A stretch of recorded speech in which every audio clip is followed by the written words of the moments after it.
Welcome to week 4 of Negotiation and Influence. We hit the midpoint of the course this week. That means that we'll be pulling together our introduction of core course concepts, and from here on beginning to work on integration and final application in both your final negotiation and in your paper. This week, the objectives, your learning objectives, have to do with finding a superordinate goal. What is it that both negotiation partners need together? What's going to benefit them of really putting together a solid plan together rather than just reverting to position-based bargaining? So the superordinate goal is one. Some of you identified that last week, but it wasn't necessary. We hadn't covered it yet. The other thing that you're looking at this week is standards. Some of you did that last week, although it wasn't required. And because we hadn't covered it, some of you didn't understand. Objective information or standards is like, what do we know that can be like a benchmark to guide us? What are industry standards? What are norms that are reliable? There were plenty of those in the Sally Soprano negotiation, although I didn't ask you to identify them.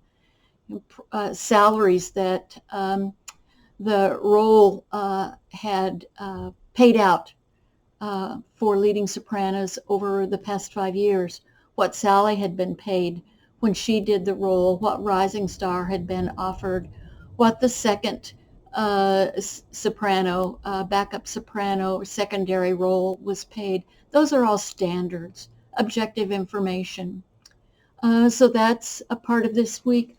Also this week, we're moving back into building those relationships, particularly when someone tends to be a bit of a tough negotiator. Of course, that's why you have BATNA. But also there's reading, but there's also a video, another video from William Ury on building the Golden Bridge. How do you get that person to want to cross that Golden Bridge to your side, to make them want to be with you? What can you offer them that excites them about the potential of working with you? That's an objective for this week also. So just to go back, first week we were learning about integrative bargaining and the benefits of integrative bargaining as opposed to position-based negotiations or bargaining, of distributive bargaining, of compromise. The second week we looked at the importance of setting aside our demands, setting aside positions, and identifying interests instead of sticking with positions that can actually destroy the ultimate potential of a negotiation. Interestingly, this week, although some of you did well on identifying interests, many of you really stumbled and didn't spend time brainstorming creative options. So make sure that you fully understand that reading before you prepare your memo and do your negotiation. If you had spent more time creating options, brainstorming options together, even after doing your memo, before thinking about elements, specific elements of the package, you could have come up with an agreement that would have helped both of you ultimately much more than what most of you ended up with. So set aside those positions. When some of you threw out offers, this is what I offer, or this is the most I can give, those are positions. Don't do that, right? Instead, talk about the real interests of both parties and then begin to brainstorm, what can we work on to make this happen? Instead of, well, this is what I want, this is what I want, this is all I can give. Well, I can't do that. That's position-based bargaining that will ruin your negotiation, particularly this week.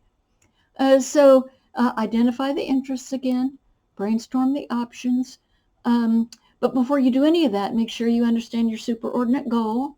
look at standards. There are standards in this negotiation. Make sure that you're clear about them. But also, particularly Jay Arnold, how can you build that golden bridge?